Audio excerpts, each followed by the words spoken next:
Hello everyone, I am Hardik Surya and I am here to explain you chapter number 2 of Indian economic development, and it's the Indian economy in 1950 to 1990.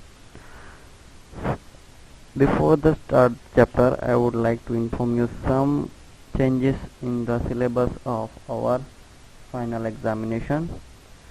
CBSE has made some changes in chapter number 1 and chapter number 2, and they have merged the chapter number 1 and 2 into chapter number 6, and they have taken some important topics from chapter number 1 and chapter number 2, and I will explain that important topics in the chapter number 2. So don't think that CBSE has removed the chapter number 1 and 2. Only they had do that one thing, that they had important topics, pick the important topics and merge it in chapter number 6. So it's an important chapter for us. Let's start. सबसे पहले देखने हमें economic system क्या होती है, जो chapter का heading ही है। तो इकोनॉमिक सिस्टम यानी कि economic system refers to an arrangement by which central problems of an economy are solved.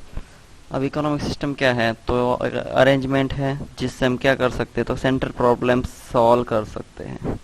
ये वर्ड आया हमारे पास है सेंट्रल प्रॉब्लम। क्या है सेंट्रल प्रॉब्लम हमारे इकोनॉमी के, तो आइए नीचे देखते हैं। तो इकोनॉमी के मेन 3 प्रॉब्लम्स हैं, जिसे बोल सकते हैं पूरी इकोनॉमी के सेंट्रल प्रॉब्लम्स हैं। फर्स्ट प्रॉब्लम है what to produce, second problem है how to produce, and third problem है फॉर होम टू प्रोड्यूस। अब क्वेश्चन सबसे पहले यही होता है कि कोई भी अगर प्रोडक्शन करना है, कोई भी इकोनॉमिक सिस्टम में प्रोडक्शन करना है, तो क्या प्रोडक्शन करना है, कौन सी चीज़ों का प्रोडक्शन करना है। लिखा it involves the selection of goods and services and the quantity of each. सबसे पहले तो हमें सिलेक्शन करना है कि कौन कौन से गुड्स हमें प्रोड्यूस करने हैं, कौन कौन सी सर्विस प्रोड्यूस करनी है। साथ में ये भी डिसाइड करना है कि कितनी क्वांटिटी में प्रोड्यूस करना है, यानी 2 चीज़ें सबसे ज़्यादा इंपॉर्टेंट है इसमें। सबसे पहले कि हमें सिलेक्शन करना है कौन से गुड्स एंड कौन से सर्विस प्रोड्यूस करने हैं, और सेकंड कितनी क्वांटिटी में प्रोड्यूस करने हैं। और ये पूरी इकोनॉमी यानी पूरी कंट्री को ध्यान में रखते हुए डिसीजन लिया जाता है, या कोई फॉर्म का डिसीजन नहीं है, पूरी कंट्री का डिसीजन है। सेकंड बताया गया है कि हाउ टू प्रोड्यूस। अब प्रोडक्शन करने के हमारे पास 2 टेक्निक होती है, एक लेबर इंटेंसिव टेक्निक और सेकंड है कैपिटल इंटेंसिव टेक्निक। अब आपको भी पता है प्रोडक्शन 2 तरीके से हो सकता है, या तो आप ज़्यादा लेबर यूज़ करके मैन्युअल वर्क करा के आप प्रोडक्शन कर सकते हैं, या फिर आप ज़्यादा मशीनरी यूज़ करके मशीन से आप प्रोडक्शन कर सकते हैं। तो जो इंसान से आप काम करवाएंगे ज़्यादा, तो उसे बोल सकते हैं हम लेबर इंटेंसिव टेक्निक। और ज़्यादातर आप मशीनरी पे डिपेंड हो गए, टेक्नोलॉजी पे डिपेंड हो गए और उससे प्रोडक्शन करते होंगे, तो वो आपकी टेक्निक कहलाएगी कैपिटल इंटेंसिव टेक्निक। तो वो डिसाइड करना है कि हमें कौन सी टेक्निक से प्रोडक्शन करना है, कैपिटल इंटेंसिव या फिर लेबर इंटेंसिव। थर्ड बताया गया फॉर होम टू प्रोड्यूस। अब हम जो भी प्रोडक्शन कर रहे हैं गुड्स या सर्विसेज का, तो पता होना चाहिए कि गुड्स किसके लिए हम बना रहे हैं। लिखा है clearly it involves the selection of the category of people. हमें कैटेगरी सिलेक्ट करनी होगी, कौन से कैटेगरी के लिए हम प्रोडक्शन कर रहे हैं। Will the ultimately consume the goods. हमें पता होना चाहिए हमारे जो कंज्यूमर है, हमारा जो गुड्स है वो कंज्यूम कौन करने वाला है। तो यह हमारे 3 इकोनॉमिक प्रॉब्लम है, सेंट्रल प्रॉब्लम बोल सकते हैं हमारी इकोनॉमी के। बहुत इजी ही याद रखना। अब बात हुई है types of economic system. Economic system क्या है वो तो बता दिया हमने कि वो सिस्टम है जो क्या करती है, हमारे जो 3 सेंट्रल प्रॉब्लम्स है उसे सॉल्व करती है। अब इकोनॉमिक सिस्टम भी 3 टाइप्स की हो सकती है, capitalist economy, socialist economy, mix economy. शायद आपको पता होगा हमारे इंडिया में कौन सी इकोनॉमी चल रही है। अगर नहीं पता है तो मैं बता दूं आपको, हमारे इंडिया ने मिक्स्ड इकोनॉमी अडॉप्ट की है। क्या है कैपिटलिस्ट इकोनॉमी?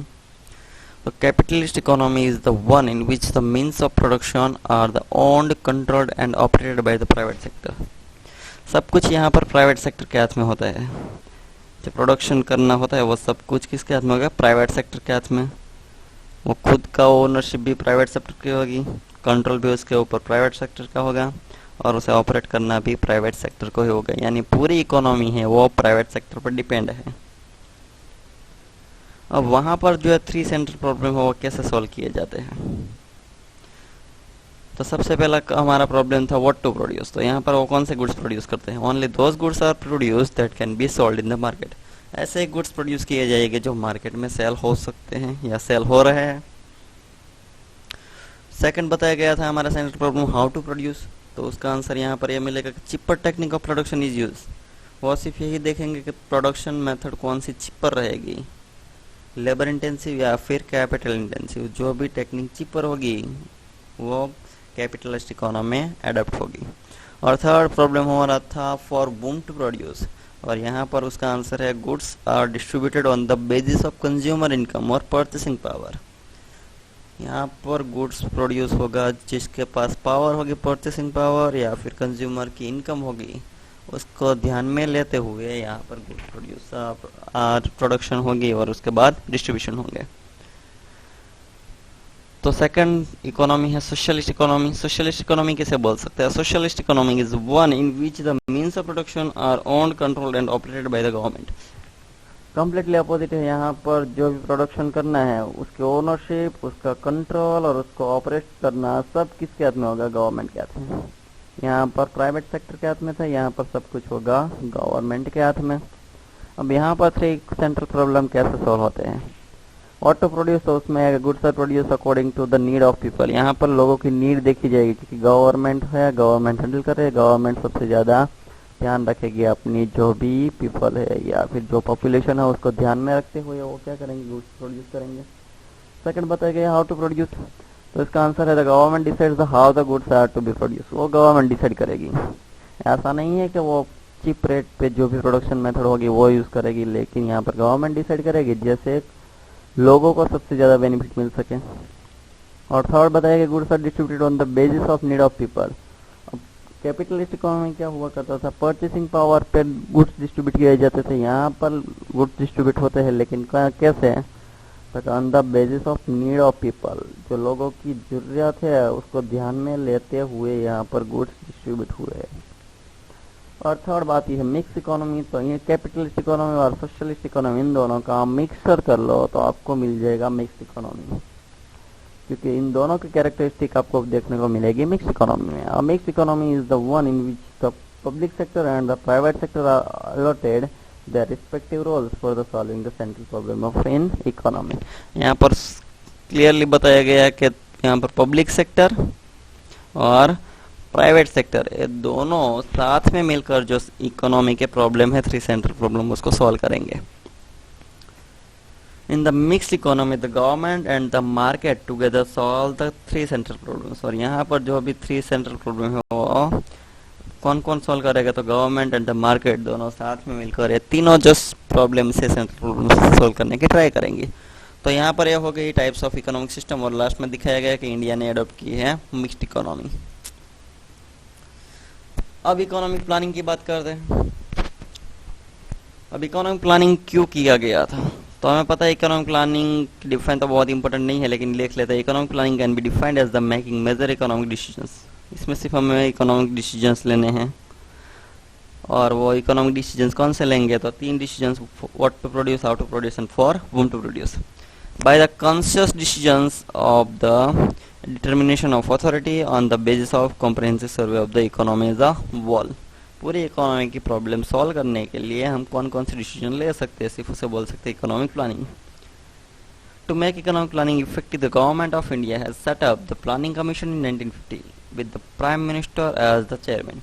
अब प्लानिंग कमीशन स्टार्ट हुआ था 1950 में, जो आपको पता होना चाहिए, और उसके चेयरमैन थे कौन? हमारे prime minister.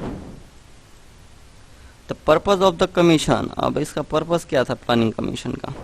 was to carefully assess the human and the physical resources of the country and to prepare the plans for the effective use of resources। हमारे कंट्री में जो भी रिसोर्स है, ह्यूमन रिसोर्स या फिर फिजिकल रिसोर्सेस, उसका maximum use हो, ऐसा प्लान हो, इसीलिए हमने इकोनॉमिक प्लानिंग किया था। The economic planning fix the planning period at 5 years which began the era of 5 year plan. और वो फर्स्ट 5 year प्लान 5 years का था, और तभी से हमने डिसाइड कर लिया सब प्लानिंग हो गया 5 years के। और हमारा फर्स्ट 5 year प्लान था 1 April 1951, वहाँ से स्टार्ट हुआ था, और 31 March 1956 को ख़त्म हुआ था। आपको याद रखना है, वो 1 mark शॉर्ट क्वेश्चन में पूछ लेते हैं कई बार, तो आपको ध्यान में पता होना चाहिए। अब इकोनॉमिक प्लानिंग के 4 बेसिक गोल्स थे। Growth, modernisation, self reliance, equity. अबे डिटेल में तो एग्जाम में पूछे नहीं जाएंगे आपको, लेकिन फिर भी मैं आपको एक्सप्लेन कर रहा हूँ, क्योंकि आपको बेसिक नॉलेज पता होना चाहिए, क्योंकि चैप्टर नंबर 6 और चैप्टर नंबर 7 के लिए इम्पोर्टेंट है। तो 4 बेसिक ऑब्जेक्टिव कौन कौन से थे? इंडिया का ग्रोथ होना चाहिए, मॉडर्नाइजेशन होना चाहिए इंडियन इकोनॉमी में, इंडियन इकोनॉमी सेल्फ रिलायंस होनी चाहिए, और इंडियन इकोनॉमी में इक्विटी होनी चाहिए। अब ग्रोथ करने का मेन ऑब्जेक्टिव क्या था? तो aims to increase capacity to produce goods. हमारी जो प्रोडक्शन की कैपेसिटी बहुत ही कम हो चुकी थी जब ब्रिटिश लोग हमारे इंडिया में थे तब, तो कैपेसिटी है वो इंक्रीज करना था। मॉडर्नाइजेशन यानी हमारे कंट्री में, हमारी इकोनॉमिक सिस्टम में न्यू टेक्नोलॉजी अडेप्ट करना था। सेल्फ लैंड यानी हम बहुत सारे अलग अलग कंट्री पे डिपेंड थे, बहुत सारे गुड्स पे, तो डिपेंडेंसी कम करना। और इक्विटी में यानी जो भी इकोनॉमी 3 सेक्टर थे वो तीनों सेक्टर में इक्विटी आ जाए, वो देखना काम था हमारा इकोनॉमिक्स प्लानिंग का। सबसे पहले देखते ग्रोथ। ग्रोथ यानी क्या? Growth refers to increase in the country's capacity to produce output of goods and services within the country. सिर्फ हमें क्या करना है, हमारी जो प्रोडक्शन करने की कैपेसिटी है वो बढ़ानी है, और वो भी हमारी कंट्री के अंदर ही। अब ग्रोथ हुआ कब कह सकते हैं, या फिर कब ग्रोथ हो सकता है? तो अगर हम बहुत लार्ज स्टॉक में कैपिटल प्रोड्यूस करने लगे, या फिर large size of supporting service like the transport and banking, या फिर हम सपोर्टिंग सर्विस बहुत ज़्यादा प्रोड्यूस कर सकें, या फिर increase in the efficiency of productive capital services, या फिर हम जो प्रोडक्टिव कैपिटल कैपिटल प्रोड्यूस करते हैं या फिर सर्विस प्रोडक्ट्स प्रोड्यूस करते हैं तो उसकी इफिशिएंसी बढ़ जाए, तब जाकर हम बोल सकते हैं कि हमारी कंट्री का ग्रोथ हुआ है। A good indicator of economic growth in the language of economics is steady increase in the gross domestic product। अब हम कब कह सकते हैं कि हमारी कंट्री का इकोनॉमिक ग्रोथ हुआ? तो उसका सबसे मेन इंडिकेटर है ग्रोस डोमेस्टिक प्रोडक्ट। जब ग्रोस डोमेस्टिक प्रोडक्ट बढ़ेगा तब हम जाकर बोल सकते हैं कि हमारी कंट्री का इकोनॉमिक ग्रोथ हुआ है। अब जीडीपी क्या है? GDP refers to the market value. वो क्या है? मार्केट वैल्यू है किसकी? तो वो for final goods and services produce in the country during the period of 1 year. एक ईयर के अंदर जो भी final goods and services produce हुए हैं उसकी जो मार्केट वैल्यू है उसे हम बोल सकते हैं जीडीपी। तो बहुत ही डिफाइन इजी है। तो GDP of a country is derived from the different sector. अब जीडीपी हम कैसे हासिल कर सकते हैं? तो तीनों सेक्टर को साथ में मिलकर फाइनल गुड्स एंड सर्विसेज से उन सब का हम टोटल मार्केट वैल्यू को ऐड कर दे तो हमें मिल जाएगा जीडीपी। वो तीनों सेक्टर कौन कौन से हैं? Agriculture, industrial sector and service sector, जिसे हम दूसरा नाम भी दे सकते हैं primary sector, secondary sector and service sector. अब share of service sector in GDP increase by 1990। The share of the service sector was 40.59% more than that of the agriculture और इंडस्ट्री। अब हम देख सकते हैं कि हमारी सर्विस सेक्टर का कितना ग्रोथ हुआ था। 1990 में जो भी हमारा जीडीपी में कंट्रीब्यूशन था वो सबसे ज़्यादा कंट्रीब्यूशन था सर्विस सेक्टर का, और वो था 40.59%। यानी बोल सकते हैं कि हमारे जो एग्रीकल्चर सेक्टर है और जो हमारे इंडस्ट्रियल सेक्टर है उन सब दोनों में से सबसे ज़्यादा होगा जो कंट्रीब्यूशन वो होगा सर्विस सेक्टर का। अब देखते हैं modernisation. Modernisation required to raise the standard of living of people. अब मॉडर्नाइजेशन क्यों चाहिए कंट्री में? तो लोगों का जो लिविंग स्टैंडर्ड ऑफ लिविंग है वो बढ़ाने के लिए हमें चाहिए मॉडर्नाइजेशन। अब मॉडर्नाइजेशन 2 चीज़ें इंक्लूड करता है, एक adoption of new technology and second is change in social outlook. Modernisation aim to increase the production of goods and services through use of new technology. आज तक हम करते थे क्या? हम प्रोडक्शन तो कर रहे थे लेकिन मैन्युअली ज़्यादा कर रहे थे, टेक्नोलॉजी बहुत ही कम यूज़ कर रहे थे। तो मॉडर्नाइजेशन में एक सबसे बड़ा ऑब्जेक्टिव ये था कि हम प्रोडक्शन करें, लेकिन कैसे? तो कि न्यू टेक्नोलॉजी का यूज़ करके। For example a farmer can increase the output on the farm by using a new seed varieties instead of using the old ones. अब पहले जो फार्मर यूज़ करता था क्या? सीड्स यूज़ करता था, लेकिन वो कैसे? ओल्ड सीड्स यूज़ करता था। यानी इस साल जो भी प्रोडक्शन हुआ है उसके जो सीड्स निकलेंगे वही वो नेक्स्ट ईयर यूज़ करेंगे। ऐसा हुआ करता था पहले। तो होता था कि आधे जो प्लांट्स है वो वैसे ही डिस्ट्रॉय हो जाते थे, लेकिन अभी जो न्यू टेक्नोलॉजी वाले सीड्स आए हैं वो सभी सीड्स प्रॉपरली ग्रो होते हैं, जिससे फार्मर्स का जो खेत हो गया उसके प्रोडक्शन बढ़ सकते हैं। तो न्यू टेक्नोलॉजी से हम क्या कर सकते हैं? प्रोडक्शन बढ़ा सकते हैं। सेकंड, हमें change in social outlook, social outlook भी चेंज करना होगा।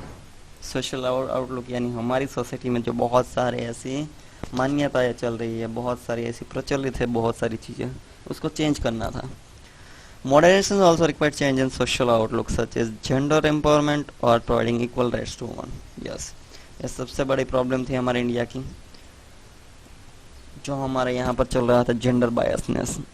सब जो राइट्स है वो दिए जाते थे मैन को, वुमेन को यहाँ पर इग्नोर किया जाता था। लेकिन अगर हमें मॉडर्नाइजेशन करना है हमारी कंट्री इकोनॉमी को, तो हमें सबको इक्वल राइट देना होगा, चाहे वो मैन हो या फिर वुमेन हो।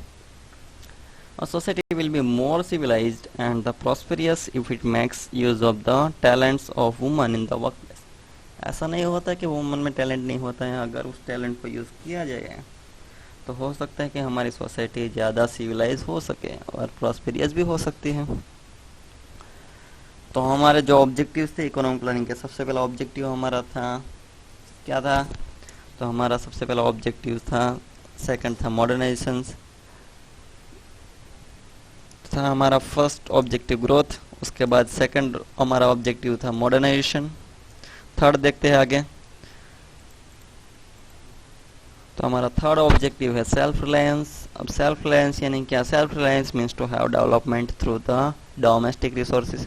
डेवलपमेंट करना है, लेकिन कैसे करना है? तो हमारे जो डोमेस्टिक रिसोर्सेज है उसका यूज़ करके हमें डेवलपमेंट करना है।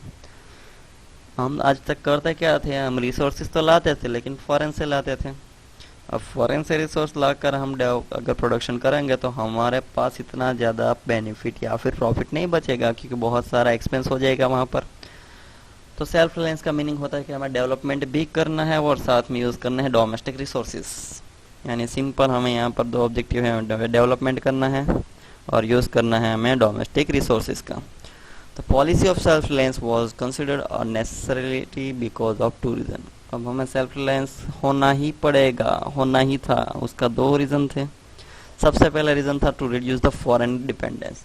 हम आज तक डिपेंड थे फॉरेन पे, फूड पे स्पेशली हम डिपेंड थे उसके ऊपर।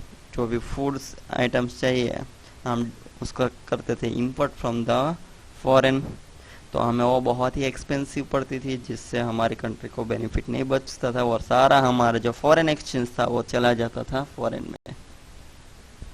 सेकंड बताएगा to avoid the foreign interference.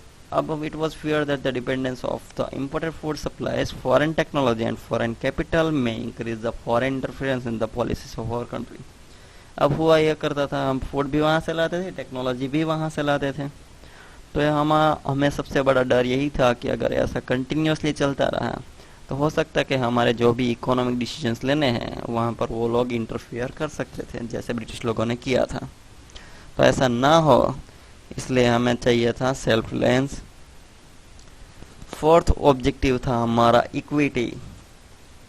It is the important to ensure that the benefits of economic prosperity are available by all sections of the economy. अब हमारी इकोनॉमिक सिस्टम में जो भी बेनिफिट मिल रहे हैं वो सबको मिलने चाहिए, all sections of the economy, यानी पुअर रिच जो भी हो सबको सेम बेनिफिट मिले। यही ऑब्जेक्टिव था इक्विटी का। According to equity every Indian should be able to meet his or her basic needs. तो इक्विटी क्या कहना चाहती है कि जो भी इंडियंस है सबको इतनी कैपेसिटी तो होनी चाहिए जो अपनी बेसिक नीड्स वो फुलफिल कर पाए। And inequality in the distribution of the wealth should be reduce. और जो इनइक्वालिटी चल रही थी डिस्ट्रीब्यूशन ऑफ वेल्थ में वो रिड्यूस होनी चाहिए, यानी सबके पास इक्वली वेल्थ होनी चाहिए। इट मीन्स कि पुअर ज़्यादा पुअर नहीं होना चाहिए और जो भी बहुत ही रिच है वो ज़्यादा रिच नहीं होने चाहिए। In short equity aims to raise the standard of living of all the people and promote the social justice.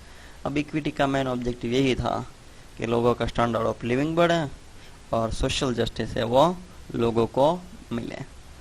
तो आज का टॉपिक यहाँ पर ही ख़त्म करते हैं, नेक्स्ट टॉपिक के साथ जल्द ही मिलेंगे। Thank you.